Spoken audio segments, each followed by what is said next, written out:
बिस्मिल्लाहिर्रहमानिर्रहीम अस्सलाम वालेकुम। Welcome to another video. हम स्टार्ट करने जा रहे हैं आज रिव्यू एक्सरसाइज चैप्टर नंबर 4। सबसे पहले है जिसका question number 1 MCQs multiple choice. इसमें सबसे पहले है 12x प्लस 36। इसके अपने फैक्टर बनाने हैं। तो फैक्टर बनाने के अपने मुख्तलिफ तरीके पर एक कॉमन लेके फैक्टर बना सकते हैं, या उसे फॉर्मूला बना के, या वो मिड वाली टर्म को हम पेयरिंग करके उस तरह से भी हम फैक्टराइजेशन कर रहे थे। तो वही चीज़ें अब इस रिव्यू एक्सरसाइज में यूज़ होगी। सबसे पहले यहाँ पे देखें, यहाँ पे किस तरह से फैक्टराइजेशन हो रही है। यहाँ पे क्लियरली पता चल रहा है कि हम कॉमन लेके फैक्टराइजेशन करेंगे। तो 12 और ये 36 दोनों सेम टेबल पे आते हैं, 12 के टेबल पे आते हैं। वेरिएबल कोई भी कॉमन नहीं है, तो 12 कॉमन लें। 12 3 टाइम 36, तो ये इसके फैक्टर्स बन जाएंगे। सिंपली इसका राइट आंसर होगा 12 into x plus 3। Second MCQs है 4x² माइनस 12y प्लस 9। इसको आप यहाँ पे -12, इसकी जगह पे y है, यहाँ पे x होना चाहिए, क्योंकि यहाँ पे अगर x² है तो x की टर्म में सारी इक्वेशन होनी चाहिए। वेल 4x² -12 की x की जगह लिख लिया -6y। यहाँ से अब इन दो टर्म्स में से हमने 2x कॉमन लिया, और सिमिलरली नेक्स्ट टू टर्म्स से -3 कॉमन ले लिया। उसके बाद ये हमारे यहाँ से भी 2x - 3 2 टाइम्स है, तो उसका स्केल लिख दिया। ये इसका राइट आंसर होगा। अब है HCF। a³ को 3 टाइम्स लिख लिया और b³ को भी 3 टाइम्स लिख लिया। b² b को भी 2 टाइम्स लिख लिया। HCF होता है हमारा कॉमन फैक्टर। तो इसमें देखते हैं कॉमन फैक्टर क्या है। ये a और यहाँ से एक b ये वाला और एक ये b, ये 3 कॉमन फैक्टर्स हैं। तो a b और b², तो a इंटू b² इसका राइट आंसर होगा। इसका फोर्थ एमसीक्यूज है एलसीएम। अब हमने एलसीएम फाइंड करना है 16x²। तो 16 के पहले फैक्टर्स बना लिए हमने, 2 2 2 2 4 टाइम्स लिख दिया, ठीक है। x² था तो x को 2 दफ़ा लिख दें। आगे 4 के फैक्टर्स होते हैं 2 इंटू 2, ये जो डॉट है इसका मतलब होता है मल्टीप्लाई, डॉट प्रोडक्ट। x यहाँ पे सिंगल है तो एक दफ़ा ही आएगा। आगे है 30xy, 30 के भी हमने फैक्टर्स लिख लिए और xy के भी। अब एलसीएम होता है common factors multiply non common factors. तो यहाँ से कॉमन फैक्टर्स 2x। अब नॉन कॉमन 2। अच्छा, ये जो 2 है ना, ये इन दो में जो है ना वो कॉमन है, ठीक है। लेकिन ओवरऑल तो अनकॉमन होगा, नॉन कॉमन होगा। लेकिन अब इन दोनों में तो है, तो इस वजह से इसको एक दफ़ा लिखेंगे। और फिर ये वाले 2 और यहाँ से 3 और 5 और ये x और ये y, ये मैंने यहाँ पे लिख दिया। इनको मल्टीप्लाई कराएं तो 120xy आएगा। उसके बाद formula common factors multiply non common factors या अनकॉमन फैक्टर्स, उनको मल्टीप्लाई करवाए तो 240x²y हमारे पास आंसर आ जाएगा। फिफ्थ एमसीक्यूज है product of LCM and HCF. LCM और एचसीएफ का प्रोडक्ट क्या होता है? Product of 2 polynomial. हमने जो फॉर्मूला पढ़ा था कि LCM multiply HCF equal to px multiply qx, तो उनका भी प्रोडक्ट ही होता है। तो यहाँ पे मल्टीप्लाई आएगा। अब स्क्वायर रूट फाइंड करना है। स्क्वायर रूट फाइंड करने के हमने 2 मेथड्स पढ़े, फैक्टराइजेशन और डिवीजन मेथड, ठीक है। यहाँ पे अब अपनी मर्जी, हम डिवीजन मेथड थोड़ा लेंथी हो जाता है तो हम यहाँ पे फैक्टराइजेशन से कर लेते हैं। x², 9 को लिख लिया 3 का स्क्वायर। अब यहाँ पे नेगेटिव है तो क्या लिखना है? -2 फर्स्ट वैल्यू और सेकंड वैल्यू, इनको सोल्व करके देखें -6x ही बनेगा। आइडेंटिटी क्लोज की, x - 3 का होल स्क्वायर। अब चूंकि स्क्वायर रूट फाइंड करना है तो स्क्वायर रूट ले लें, तो प्लस माइनस स्क्वायर रूट से कैंसिल होकर प्लस -x - 3 ये आंसर आ जाएगा। 7th वाला एमसीक्यू, इसमें भी हमने एलसीएम ही फाइंड करना है। a - b का होल स्क्वायर, उसको 2 टाइम्स लिख लिया। a - b की पावर 4, इसको हमने 4 टाइम्स लिख लिया। अब यहाँ पे कॉमन फैक्टर्स कौन से हैं? एक ये वाला और ये वाला। ये a - b 2 टाइम्स है तो इसको स्क्वायर लिख लिया।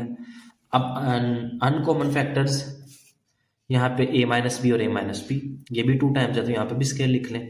इनको जब मल्टीप्लाई करेंगे तो a - b इसकी पावर क्या आ जाएगी? 4। वैसे भी यहाँ पे ट्रिक याद रखें कि जब भी 2 वैल्यूज सेम वैल्यूज हैं देखें और उनकी पावर्स जस्ट डिफरेंट है, तो जो बड़े वाली पावर होती है ना वो एलसीएम होती है। ये आप ट्रिक भी याद रख सकते हैं। क्वेश्चन नंबर 8 है, यहाँ पे फैक्टराइजेशन करनी है। जब भी आपके पास क्यूबिक एक्सप्रेशन होता है ना, तब आपकी आइडेंटिटी यूज होनी होती है। आइडेंटिटी कौन कौन सी हमारे पास क्यूबिक एक्सप्रेशन की? ये वाली a³ b³ 3a² b² और एक नेगेटिव में। अब यहाँ पे देखिए सारी वैल्यूज पॉजिटिव है, तो इसका मतलब ये वाली आइडेंटिटी यहाँ पे बन सकती है। तो फर्स्ट ऑफ ऑल हम a³ और b³ बनाते हैं। x का क्यूब, इसको a³ बना लिया, 1 को 1 का क्यूब लिख सकते हैं, कोई फर्क नहीं पड़ेगा। अब हमें क्या चाहिए 3a² b, 3a का स्क्वायर यानी x का स्क्वायर, a यहाँ पे हमारे पास x है और b की वैल्यू, इनको सोल्व करके देखें यही टर्म बन रही होगी। नेक्स्ट है जी 3a इंटू b का स्क्वायर, 3a क्या था x और b 1 का स्क्वायर, इनको भी आप सोल्व करें तो 3x बनेगा। अब यहाँ पे आइडेंटिटी क्लोज करें तो हमारे पास क्या बन जाएगा a प्लस b का होल क्यूब यानी x प्लस 1 का होल क्यूब, ये हमारे पास आंसर होगा। 9 वाला एमसीक्यूज है कि क्यूबिक पॉलिनोमियल की डिग्री क्या होती है, तो क्यूबिक पॉलिनोमियल की डिग्री होती है 3। अब है जी वन फैक्टर यानी ये x क्यूब माइनस 27 है ना, इसका हमने एक फैक्टर लिखना है। तो पहले तो देखते हैं इसके फैक्टर है कितने हैं। तो मैंने 27 को लिख लिया 3 का क्यूब। अब यहाँ पे आइडेंटिटी यूज की है मैंने a cube minus b cube, ये वाली आइडेंटिटी। होल की आइडेंटिटी डिफरेंट है, तो जब सेपरेट क्यूब होगा तब आइडेंटिटी डिफरेंट है। तो a cube minus b cube, a minus b a square minus ab plus b square. तो यहाँ पे आ गया a स्क्वायर, यहाँ पे आना चाहिए था नेगेटिव, सॉरी प्लस, ये प्लस है, plus ab plus b square. तो आइडेंटिटी में वैल्यूज पुट की, तो अब उसने ये इसके दो फैक्टर्स आ रहे हैं, तो इसमें से कोई एक फैक्टर हमारा बुक में गिवन है वो है x माइनस 3, तो x माइनस 3 पे हम टिक कर देंगे, उसने वन फैक्टर कहा हुआ था। नेक्स्ट अब क्वेश्चन नंबर 2, शॉर्ट क्वेश्चन शुरू हो रहे हैं फैक्टराइज। तो जितने भी हमने अपने फैक्टराइजेशन सीखी चौथे चैप्टर में, वो यहाँ पे अब हम उसको रिव्यू करेंगे रिव्यू एक्सरसाइज में। तो सबसे पहले देखें 4x cube 12x square minus 12x, तीनों वैल्यूज में x इन्वॉल्व हो रहा है, तो x इन्वॉल्व हो रहा है तो x कॉमन ले लिया। अब तीनों वैल्यूज के जो कोफिशिएंट्स हैं 4, 12 और 18, 12, ये 2 के टेबल पे आते हैं, तो यहाँ से 2 भी कॉमन ले लिया। कॉमन लेने के बाद यहाँ पे 2 टाइम 4, एक x बाहर कॉमन लिया तो x स्क्वायर बच गया, 2 9 टाइम 18, एक x बाहर कॉमन है तो एक x बचेगा, 2 6 टाइम 12 तो जस्ट 6 ही बचेगा। अब आप यहाँ पे देखें कि 9x की जगह ऐसी वैल्यू लिखनी है जिनको प्लस माइनस करके प्लस 9 आए और मल्टीप्लाई करके क्या आए -6 टाइम मल्टीप्लाई टू -12।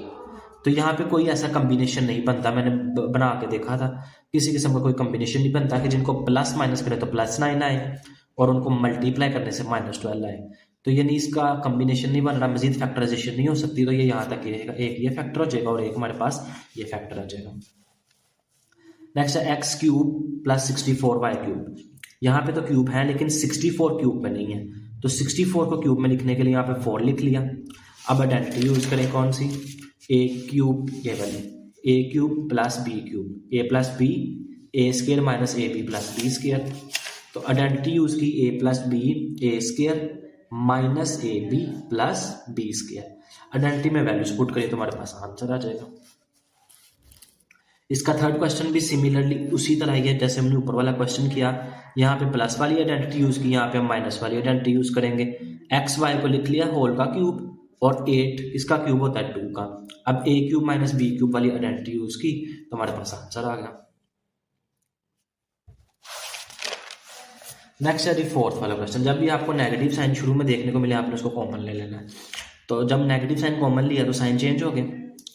अब कोई ऐसी वैल्यू जिनको मल्टीप्लाई करें 23x की जगह ऐसा कॉम्बिनेशन बनाना है जिनको प्लस माइनस करें तो 23 आए और उस पेयर को मल्टीप्लाई करें तो ये 60 आए। अगर यहाँ पे शुरू पे कोई अमाउंट होती है तो उसको मल्टीप्लाई करवा के चेक करते हैं, लेकिन अब यहाँ पे जस्ट x स्क्वायर है तो वो है 20 और 3। इनको आप मल्टीप्लाई करें 60 और इनको ऐड करें तो 23। अब यहाँ से कॉमन ले, पहली दो वैल्यूज में से x common x plus 20, next 2 values में से 3 कॉमन x प्लस 20। ये जो x प्लस 20 2 टाइम्स है इसको कॉमन लेके यहाँ पे लिख लेंगे तो क्या बचेगा, ये x और ये +3। ये हमारा इसका आंसर होगा। नेक्स्ट है इसका फिफ्थ वाला question 2x square plus 7x plus 3। अब आप देखें यहाँ पे भी उसी तरह कम्बिनेशन ढूंढेंगे, मिड वाली टर्म को हम फोकस करते हैं। 7x की जगह कोई ऐसी दो वैल्यूज लिखनी है जिनको प्लस माइनस करें तो +7 आए और जब उनको मल्टीप्लाई करें तो अब ये 3 नहीं, यहाँ पे x स्क्वायर के साथ भी कोई अमाउंट है तो 6 आए। तो 6x प्लस 1 इनको मल्टीप्लाई करें तो 6, इनको ऐड करें तो 7x। उसके बाद फर्स्ट 2 वैल्यूज में से कॉमन ले लिया और यहाँ पे कुछ भी कॉमन नहीं है तो हमने 1 कॉमन ले लिया। अब यहाँ से x प्लस 3 यहाँ पे कॉमन लेके आ जाएगा और 2x+1 बच जाएगा। ये हमारा इसका राइट आंसर होगा। 6th पार्ट है x की पावर 4, तो उसको लिख लिया x स्क्वायर का स्क्वायर। अब यहाँ पे देखें 64 जो है वो किसका स्क्वायर होता है, 8 का। आप स्क्वायर रूट लें 64 का, आपको पता चल जाएगा 64 किसका स्क्वायर होता है, तो 8 का स्क्वायर। तो a square plus b square, इतनी चीज़ तो हमारे पास यहाँ तक बन रही है क्वेश्चन से। लेकिन आगे जो फार्मूला है ना, ये जो स्क्वायर्स वाले फार्मूले, इसमें होता है +2ab, तो ये वाली चीज़ नहीं हमारे पास बन रही, ठीक है ना। तो हमने वो खुद से लिख दी, +2a की वैल्यू x स्क्वायर और b की वैल्यू 8। तो अब चूंकि खुद से लिखी है तो इसको माइनस भी करना पड़ेगा, जो चीज़ हमने खुद से ऐड की है उसको सब्ट्रैक्ट भी कर दिया। अब ये ऐड इसलिए किया था कि इतनी चीज़ जो है ना वो आइडेंटिटी क्लोज हो जाए, a + b का होल स्क्वायर, ठीक है, ये आइडेंटिटी में यूज़ हो गया। बाकी जो बचा वो हमने a2 × 16x स्क्वायर यहाँ पे लिख लिया। अब 16 किसका स्क्वायर होता है, 4 का, तो इसको होल का स्क्वायर बना दिया, 4x होल का स्क्वायर। अब अगेन एक आइडेंटिटी बन लिया है, ये a पूरा कंसीडर करें, इसके ऊपर स्क्वायर है, माइनस इस पूरे को b कंसीडर करें, इसके ऊपर b स्क्वायर है, तो ये किसके इक्वल होता है, a + b a - b। तो यही आइडेंटिटी मैंने आगे यूज़ की, x² + 8 + 4x, x² + 8 - 4x। अब अरेंज करके लिखना है, तो x² के बाद x वाली अमाउंट और फिर कांस्टेंट, यहाँ पे भी अरेंजिंग की तो हमारे पास ये इसके फैक्टर्स बन जाएंगे। इसी तरह अब 7th क्वेश्चन है x4, इसको लिख लिया x² का स्क्वायर, ओके। 9 को लिख लिया 3 का स्क्वायर। अब फॉर्मूला पूरा करना है, +2 ये a की वैल्यू, x² और b की वैल्यू 3, तो a² + b² + 2ab।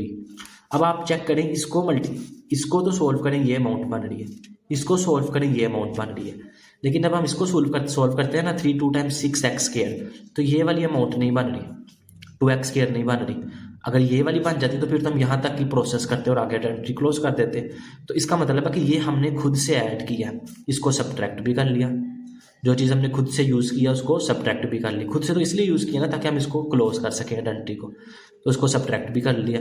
अब ये वाला जो 2x² है वो लास्ट पे आ जाएगा, ठीक है, क्योंकि ये यूज़ ही नहीं हुआ फार्मूले में, तो ये लास्ट पे आ जाएगा। अब ये हम इसकी आइडेंटिटी क्लोज कर लेंगे, यहाँ पे आप लिखें क्लोजिंग का आइडेंटिटी a + b का होल स्क्वायर, और ये जो बचा बाकी 3 × 2 × 6x² और ये 2x² एज इट इज़ आ गया। इनको सोल्व करेंगे तो -4x², x के ऊपर तो स्क्वायर है तो 4 को भी स्क्वायर में लिखने के लिए उसको 2 लिखेंगे। आगे वही लास्ट क्वेश्चन में जो आइडेंटिटी यूज हुई थी a² और इसको b कंसीडर करें, b² किसके इक्वल होता है, a + b और a - b। इसको आप अरेंज करके लिखेंगे तो आपके फैक्टर्स बन जाएंगे। लास्ट 2 पार्ट्स हैं इसके, क्वेश्चन नंबर 8। अब याद करें ये क्वेश्चंस आपने किए हैं एक्सरसाइज में। क्या करते थे हम इन पेयर्स को हमने अरेंज करना है, इनका जो ऑर्डर है वो हमने चेंज करना है। हमने इनमें से ना किसी 2 को आपस में मल्टीप्लाई करना होता था। तो अब इसको किस तरह से अरेंज करेंगे कि जिनके ये जो डिजिट्स है ना कॉन्स्टेंट्स, उनका सम दूसरे पेयर के इक्वल हो। तो 3 + 6 9 और 4 और 5 9, तो ये पेयर्स आपस में मल्टीप्लाई होंगे। 3x + 3 x + 6 x + 4 और x + 5। अब इन दो पेयर्स को जिनको हमने अरेंज किया ना, हमने इनको मल्टीप्लाई करना है। तो x × x x², x × 6 6x, 3 × x 3x, 3 × 6 18। इसी तरह यहाँ पे भी मल्टीप्लाई करें। फर्स्ट अमाउंट को इन दोनों के साथ मल्टीप्लाई करना है, x × x x², x × 5 5x। अब 4 × x 4x और 4 × 5 20 और -360 एज इट इज़ आ गया। अब यहाँ पे 6x + 3x 9x हो जाएगा और ये 5 + 4 9x हो जाएगा। तो यही हमारा मकसद होता है पेयरिंग करने का। यहाँ पे ये अमाउंट सेम आ जाती है। तो x² + 9x जो यहाँ पे और यहाँ पे सेम है उसको y के इक्वलेंट कर लें, y + 18 एज इट इज़ आ गया। यहाँ पे भी ये y = 2 है ना, तो +20 -360। अभी इन दोनों पेयर को भी आपस में मल्टीप्लाई करवा लेते हैं। तो फर्स्ट अमाउंट मल्टीप्लाई होगी इन दोनों के साथ और 18 भी मल्टीप्लाई होगा इन दोनों के साथ। तो y × y y², y × 20 20y, 18y और 18 को 20 से मल्टीप्लाई करें 360 आएगा। ये पॉजिटिव 360 नेगेटिव 360 से कैंसिल हो जाएगा। 20 + 18y क्या होगा 38y। इन दोनों में से y कॉमन ले लें। अब जो y की वैल्यू हमने लेट की थी उसको रिटर्न करना है। तो y की वैल्यू यहाँ पे पुट कर दी। तो इसको अब यहाँ से देखें x² + 9x, यहाँ पे भी कुछ ना कुछ कॉमन है, x कॉमन है, वो भी x कॉमन लिया तो ये हमारा रिक्वायर्ड आंसर होगा। लास्ट पार्ट है इस क्वेश्चन नंबर 2 का, x Q plus 6x plus 3 x Q plus 6x minus 9। अब उसने देखे 2-3 स्टेप में खुद करती हैं, हम ये चीज़ बनाते थे सेम, अब ऑलरेडी ये सेम है एक्स स्क्वायर प्लस 6x, तो यहाँ पे इसको हम y का इक्वलेंट कर लेते हैं, y plus 3y minus 9 plus 36, इन दोनों को हम मल्टीप्लाई करवाएंगे, y इंटू वाई स्क्वायर यानी फर्स्ट अमाउंट इस पूरे के साथ मल्टीप्लाई होगी, फिर सेकेंड अमाउंट इस पूरे के साथ मल्टीप्लाई होगी, तो हमने मल्टीप्लाई करके लिख दिया। अब -27 प्लस 36 प्लस 9, यहाँ पे देखें y को y का स्केयर लिख लिया और 9 को 3 का स्केयर। अब फॉर्मूले में यहाँ पे देखें नेगेटिव है तो -2, अब फॉर्मूले में क्या होता है -2ab, तो a की वैल्यू y है और b की वैल्यू 3 है, इनको सोल्व करके देखें -6y ही बन रहा है, इसका मतलब कोई फ़र्क नहीं पड़ा, अगर फ़र्क पड़ा होता तो हम इसको सब प्लस भी करते और फिर -6y लास्ट पे लिखते, जिस तरह भी हम क्वेश्चन करके आए हैं। वेल आइडेंटिटी क्लोज करें y3 और जो नेगेटिव साइन है वो यहाँ पे आएगा। अब y की वैल्यू जो लेट की है उसको रिटर्न भी करना है, क्या लेट की थी हमने 6x स्क्वायर प्लस 6, तो x स्क्वायर प्लस 6 यहाँ पे पुट किया, x square plus 6 minus 3 whole का स्क्वायर हमारे पास आंसर आ जाएगा। नेक्स्ट है क्वेश्चन नंबर 3, इसमें हमने एलसीएम और एचसीएफ फाइंड करने हैं by prime factorization. Prime factorization method के साथ जो भी क्वेश्चन होगा उसके हम फैक्टर बनाएंगे, फिर हम एचसीएफ फाइंड करेंगे और एलसीएम, दोनों चीज़ें फाइंड करनी है। तो सबसे पहले 4x cube plus 12x square, यहाँ से हमने कॉमन ले लिया 4x स्क्वायर, क्या बचा यहाँ से, जब x स्क्वायर कॉमन ले लिया तो एक x बच जाएगा, 4 3 टाइम 12 और x स्क्वायर बाहर कॉमन है तो यहाँ पे x कुछ भी नहीं आएगा। अब x स्क्वायर है तो इसको 2 टाइम्स x इंटू एक्स लिख लिया, ये इसके फैक्टर्स बन गए। नेक्स्ट अब पॉलिनोमियल पे आ जाते हैं, एक्सप्रेशन पे, 8x स्क्वायर प्लस 16x, यहाँ से जी 8 के टेबल पे दोनों आते हैं 8 common, x square into x, इसमें से जो छोटे वाला वो हमने कॉमन ले लिया। अब 8x स्क्वायर में से अगर 8x निकाले रहे हैं तो 8x बचेगा, 8 2 टाइम्स 16, x पहले से बाहर कॉमन है, इसके साथ x नहीं आएगा। अब जो 8 है उसको हमने 2 टाइम्स लिख लिया, 2 इंटू 4, तो ये इसके फैक्टर्स बन जाएंगे। अब सबसे पहले तो देखिए कॉमन फैक्टर्स कौन से, यहाँ पे दिस 4 एंड दिस, और यहाँ पे x और x, 4x ये कॉमन फैक्टर। अनकॉमन फैक्टर या नॉन कॉमन फैक्टर्स कौन से होंगे जो बाकी बचे हैं, 2x, x प्लस 3 और x प्लस 2। अब कॉमन और नॉन कॉमन फाइंड करने के बाद अब हमने एचसीएफ और एलसीएम बताना है। एचसीएफ क्या होता है, कॉमन फैक्टर, सिर्फ जो कॉमन फैक्टर होता है उसको हम एचसीएफ कहते हैं, और एलसीएम में क्या करना है, इन दोनों को मल्टीप्लाई करवाना है, यानी common factor multiply non common factor, x plus 3 और x plus 2, 4 2 time 8, x into x x square, और ये हमारे पास एज इट इज आ जाएगा x प्लस 2। तो ये हमने एचसीएफ और एलसीएम फाइंड कर ली। नेक्स्ट क्वेश्चन है जिसमें भी पहले फैक्टर बना लेते हैं और फिर देखते हैं कौन से इसमें एलसीएम है और क्या इसमें एचसीएफ है। तो सबसे पहले तो यहाँ पे तीनों में x इन्वॉल्व हो रहा था, x कॉमन ले लिया, ओके। अब अंदर बन गया x square plus 3x minus 4, तो 3x की जगह हमने लिखा 4x माइनस x, इनको सब्ट्रैक्ट करें तो 3x बनता है और इनको मल्टीप्लाई करें तो -4। अब कॉमन लेने के बाद देखिए इन दोनों में क्या कॉमन है, x कॉमन है तो x प्लस 4, इन दोनों में क्या कॉमन है -1, यहाँ जहाँ पे कुछ भी कॉमन ना हो नेगेटिव कॉमन 1 कॉमन लेते हैं, और नेगेटिव दोनों में आ रहा था इस वजह से कॉमन ले लिया, तो यहाँ से बन जाएगा x प्लस 4 x माइनस 1, ये इसके फैक्टर्स बन गए। जो सेकंड पॉलिनोमियल है x square minus x minus 6, plus minus करके -1 आए और उन पेयर को मल्टीप्लाई करके -6 आए, इसको हमने ऐसी वैल्यू से ऐसा कोई कॉम्बिनेशन बनाना है। तो -3x plus 2x minus x minus 3 multiply plus 2 -6, ये कॉम्बिनेशन बन गया। अब कॉमन ले लेते हैं तो यहाँ से फैक्टर बनेंगे x माइनस 3 x प्लस 2।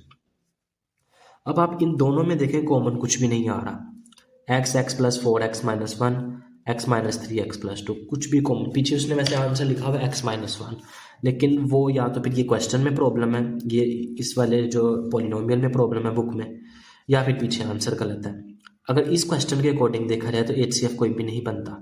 तो कॉमन मैन फैक्टर फिलहाल 1 इसलिए लिखा है क्योंकि यहाँ भी 1 से मल्टीप्लाई करवा सकते हैं, यहाँ भी, तो 1 दोनों में कॉमन आ सकता है।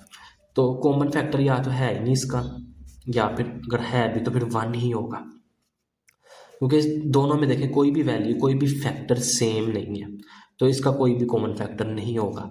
अब x into x plus 4 x minus 1 ये जो चारों पेयर्स हैं और साथ में एक्स, ये अनकॉमन फैक्टर्स कंसीडर होंगे, तो इसका HCF तो कुछ भी नहीं आएगा। ठीक है, तो LCM common factor multiply non common, zero नहीं लिखेंगे हम यहाँ पे, कॉमन फैक्टर या HCF को जीरो नहीं लिखेंगे। वेल एलसीएम में जब ज़हर अब कॉमन फैक्टर तो है ही नहीं, तो सारे ये नॉन कॉमन यानी अनकॉमन फैक्टर्स यहाँ पे आ जाएंगे। मे बी जब इसका न्यू एडिशन आए इस बुक का नेक्स्ट ईयर, तब यहाँ पे कुछ जो छोटी मोटी प्रॉब्लम्स हैं तब सॉल्व हो जाएं, लेकिन फिलहाल इस क्वेश्चन के अकॉर्डिंग HCF नहीं बनता जो बुक में गिवन है। फोर्थ पार्ट है, इसमें भी हमने HCF और LCM फाइंड करना है। तो सबसे पहले फैक्टर्स बना लेते हैं। इन दोनों में हमने देखा x कॉमन है, x स्केयर -9 बच गया। 9 को हम लिख सकते हैं 3 का स्केयर, यस इसलिए लिखा क्योंकि a स्केयर -b स्केयर वाली आइडेंटिटी यूज़ कर सकें, a + b a - b factors बन गए। यहाँ पे देखें -4x को ऐसे पेयर से रिप्लेस करना है, ऐसा कम्बिनेशन बनाना है, उनको प्लस माइनस करें तो -4 आए और उस पेयर को मल्टीप्लाई करवाएं तो 3 आए, तो -3x - x और ये +3 एज इट इज़ आ गया। अब यहाँ से कॉमन ले लें और हमारे पास x - 3x - 1 ये पेयर बन जाएगा। कॉमन फैक्टर क्या है यहाँ पे, x + 3 सॉरी x - 3 और x - 3 कॉमन फैक्टर, बाकी x + 3 और x - 1 अनकॉमन फैक्टर। तो अब HCF क्या होगा, common factor x - 3, but LCM क्या हो जाएगा हमारे पास, common factor multiply uncommon factor. तो ये जो सबसे पहले सिंगल है x, इसको लिख लेते हैं, फिर x - 3 x + 3 x - 1। अब यहाँ पे आइडेंटिटी मान ली है a - b a + b किसके इक्वल होता है, a स्केयर - b स्केयर और x - 1 एज इट इज। अब x × x स्केयर 3 का स्केयर 9 और x - 1, ये हमारे पास इसका आंसर आ जाएगा LCM का। LCM इधर आना था, सॉरी मैंने लेफ्ट हैंड साइड लिख दिया, LCM आना था जी। अब इसका लास्ट पार्ट है जिसमें हमने HCF और LCM फाइंड करना है। x स्केयर +8 + 16 इसके फैक्टर्स देखना है। सबसे पहले तो देखें, अब यहाँ पे ना हम उस तरह से भी कर सकते हैं कि यहाँ पे इस अमाउंट की जगह 2 कम्बिनेशन बनाए, लेकिन फॉर्मूला इसलिए बनाया है कि अगर कोई हम देखते, पहले हम देखते हैं लास्ट वाली टर्म को हम स्केयर में लिख सकते हैं, तब हम फॉर्मूले को प्रेफर कर देते हैं, वरना ये क्वेश्चन दूसरी उस तरह से भी इसकी फैक्टराइजेशन हो सकती है। लेकिन सबसे पहले आप चेक किया करें कि कोई 2 ऐसी अमाउंट है जिनके स्केयर बन जाए और फिर उनको फॉर्मूले की शक्ल में हम क्लोज कर सके आइडेंटिटी की फॉर्म में, तो वो हम यूटिलाइज करने को प्रायोरिटी करते हैं। वेल x को x का स्केयर लिख लिया, 16 को 4 का स्केयर लिख लिया। अब फॉर्मूला प्लस है तो +2, ये a की वैल्यू और ये b की वैल्यू, इनको आप मल्टीप्लाई करके देखें 8x ही आएगा। आइडेंटिटी क्लोज करें, a + b का होल स्केयर है तो इसको मैंने 2 दफ़ा लिख दिया, फैक्टर सेपरेट कर दिए। यहाँ पे x स्केयर -16 है, 16 को लिख लिया 4 का स्केयर। अब एक दफ़ा प्लस में और एक दफ़ा माइनस में लिख लें अकॉर्डिंग टू आइडेंटिटी आप यहाँ पे मेंशन करें और फिर आप आइडेंटिटी ओपन कर दें। अब कॉमन फैक्टर क्या है यहाँ पे, this x + 4 and this x + 4 common factor, और x + 4 x - 4 ये अनकॉमन फैक्टर हो जाएंगे। तो इसका HCF लिख लें पहले। कॉमन फैक्टर क्या है, x + 4 वो HCF में आएगा, और LCM common factor multiply non common factor. अब इसका आंसर 2 तरह से लिखा जा सकता है, पहले मैंने यहाँ पे किया था उस तरह से, लेकिन बुक के अकॉर्डिंग आंसर अब मैं मेंशन करूँगा। यानी यहाँ पे मैंने आइडेंटिटी लगा ली थी कि a + b a - b की आइडेंटिटी, लेकिन अगेन ये देखें कि x + 4 और x + 4 ये भी 2 टाइम है, तो इसका भी हम स्केयर लिख सकते हैं। तो बुक में आंसर इस तरह से गिवन है कि इनको उसने स्केयर बना लिया दोनों सेम को, और x - 4 को एज इट इज रहने दिया, ये LCM आ गया। क्वेश्चन नंबर 4, अब हमने इस क्वेश्चन का फाइंड करना है स्क्वायर रूट। क्वेश्चन नंबर 4 में स्क्वायर रूट फाइंड करना है। जो 2 मेथड हमने पढ़े, एक डिवीजन मेथड और एक प्राइम फैक्टराइजेशन मेथड, तो दोनों मेथड्स के साथ हमने स्क्वायर रूट फाइंड करना है। पहले फैक्टराइजेशन वाला मेथड देख लेते हैं। उसमें हम क्या करते थे, फर्स्ट अमाउंट इसको होल का स्क्वायर बनाना है। 16 किसका स्क्वायर होता है, 4 का। x4 किसका स्क्वायर होता है, x स्क्वायर का, तो इसको होल का स्क्वायर लिख दिया इस तरह से। अब 1 को 1 का स्क्वायर लिख सकते हैं। इस वैल्यू को हम कंसिडर करेंगे first value, that is a, और इसको b। अब यहाँ पे प्लस है तो +2 लिखेंगे, a की वैल्यू और b की वैल्यू। अब इनको आप सोल्व करके देखें, 8x स्क्वायर ही बनेगा। आइडेंटिटी क्लोज करें, a² + 2ab + b² किसका क्या आइडेंटिटी क्लोज होगी, a + b का होल स्क्वायर। अब चूंकि स्क्वायर रूट फाइंड करना है ना, तो टेकिंग स्क्वायर रूट ले लिया, स्क्वायर रूट से कैंसिल, तो आंसर के साथ आपने क्या लगाना है, प्लस माइनस, क्योंकि स्क्वायर रूट फाइंड कर रहे हैं। जब भी स्क्वायर रूट फाइंड करना है ना, तब प्लस माइनस आपने लगाना है आंसर के साथ। अब हम स्क्वायर रूट ही फाइंड करेंगे, लेकिन अब हमने डिवीजन मेथड के साथ स्क्वायर रूट फाइंड करना है, तो इस प्रोसेस को भी डिवाइस कर लेते हैं। एक्सरसाइज में हम समझ गए हैं ये मेथड। तो क्या करते थे हम, ये वाली वैल्यूज हमें गिवन नहीं होनी, हमें सिर्फ ये गिवन है। 16 किसका स्क्वायर होता है, 4 का। x4 किसके स्क्वायर से आता है, x स्क्वायर से। तो जो अमाउंट इधर लिखी वही इधर लिख दी, ठीक है। अब इनको आपस में मल्टीप्लाई करवा के 16x की 4 आ जाएगा। Next step sign change, okay. ये वाली दो अमाउंट्स को नीचे लिख लेना है। अब इसको 2 से मल्टीप्लाई करवाना है, 2x square as it is. अब 2 से 8 बनाना है, तो क्या चाहिए, +4, ओके। +4 यहाँ पे भी लिख दिया, यहाँ पे भी लिख दिया। x स्क्वायर से x स्क्वायर ही चाहिए, इसके साथ कोई भी x अब यूज नहीं होगा। अब उस x4 को आप इन दोनों अमाउंट्स के साथ मल्टीप्लाई करवाएं। सॉरी, यहाँ पे हमने मल्टीप्लाई करवाना था 4 को 2 से, तो यहाँ पे 8 आएगा। तो अब 8x स्क्वायर से 8x स्क्वायर चाहिए, तो यहाँ पे अब 1 आ जाएगा। तो 4x स्क्वायर प्लस 1 इस तरह से, ठीक है। अब 1 को x स्क्वायर से मल्टीप्लाई करवाएं 8x स्क्वायर से, तो 8x स्क्वायर, और 1 को 1 से मल्टीप्लाई करवाएं तो 1। इस 4 को 2 से मल्टीप्लाई करवाना होता है, तो यहाँ पे 8 आएगा। पहले रिमाइंडर 0 बच गया, तो हमारे पास ये ऊपर वाली वैल्यू आंसर हो जाएगी। प्लस माइनस के साथ लिखना है 4x स्क्वायर प्लस 1, ये हमारा आंसर हो जाएगा। नेक्स्ट है दी last question number 5, word problem है। इसमें जस्ट आपने स्टेटमेंट को ध्यान से समझना है, सोल्यूशन इसका बिल्कुल शॉर्ट सा और आसान सा है। क्वेश्चन में कह रहा है कि Huriya is analysing total cost of her loan. Huriya ने कहीं से लोन लिया है, तो वो अपना टोटल कॉस्ट को एनालाइज कर रही है, जो कि इस एक्सप्रेशन से मोल्डेड बाय द एक्सप्रेशन, इस एक्सप्रेशन से रिप्रेजेंट है। CX यहाँ पे क्या है, कॉस्ट। अब यहाँ पे इस एक्सप्रेशन में जो x है ना, वो represent the number of years, वो सालों को जो है रिप्रेजेंट कर रही है। What is the optimal repayment period for the Huriya's loan, कि हुरिया ने जो लोन लिया है वो कितने टाइम में उसकी कॉस्ट बिल्कुल ज़ीरो हो जाएगी, कितने सालों में वो जो है पेमेंट वो पे कर देगी और कॉस्ट उसकी ज़ीरो हो जाएगी। अब यहाँ पे देखें, हमने number of year basically find करने हैं, तो x किसको रिप्रेजेंट कर रहा है, नंबर ऑफ ईयर को। तो इस एक्सप्रेशन में जस्ट हमने x फाइंड करना है, और कॉस्ट तब जीरो हो जाएगी। कॉस्ट कब जीरो होगी, वो वाले उतना टाइम फ्रेम फाइंड करना है कि कितने टाइम फ्रेम में कॉस्ट जीरो होगी। तो हम CX को क्या पुट करेंगे, 0 पुट किया CX को। अब इस इक्वेशन को सोल्व करने और जस्ट x की वैल्यू फाइंड करनी है।